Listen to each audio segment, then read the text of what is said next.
বেলা 11টায় সিলেট আন্তর্জাতিক বিমানবন্দরে নেমে 1টায় অ্যাডাম রজিংটন গোড়াপত্তন করলেন চট্টগ্রামের ইনিংস। অপেশাদারিত্বের বিপিএল চলছে এভাবেই। ফলাফলও মাঠেই পেয়েছে চট্টগ্রাম রয়্যাল। শুরুটা জয় দিয়ে হলেও দ্বিতীয় ম্যাচে বাস্তবতা টের পেল বিসিবির মালিকানাধীন দলটি। রংপুর রাইডার্সের কাছে পাত্তাই পায়নি শেখ মাহেদীরা। 30 বল হাতে রেখে হেসে খেলে জয় তুলে নিয়েছে নুরুল হাসান সোহানরা।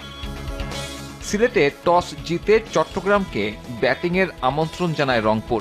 যাত্রা করে আসা রজিংটন ফেরেন প্রথম ওভারেই।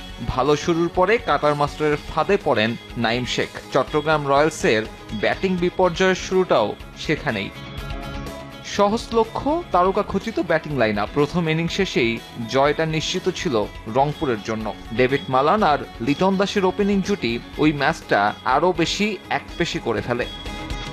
91 রানের জুটি। ব্যক্তিগত 50 পূরণে 3 রান দূরে থেকে থামেন লিটন। মুকিদুলের বলে উইকেট বিলিয়ে দিয়ে আসেন ব্যাটার। একই ওভারে 1 রান করে ফেরেন তাওহিদ হৃদয়ও।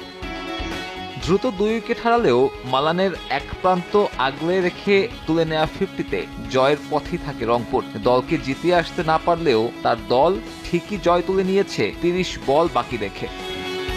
এই জয়ে বিপিএল এর শুরুটা দারুণ করল রংপুর। খাতা কলমে ফেভারিটদের সামনে এবার শিরোপা খরা কাটানোর পরীক্ষা। মঙ্গলবার তাদের প্রতিপক্ষ ঢাকা ক্যাপিটালস। সাব্বির মিথুন, সময় সংবাদ।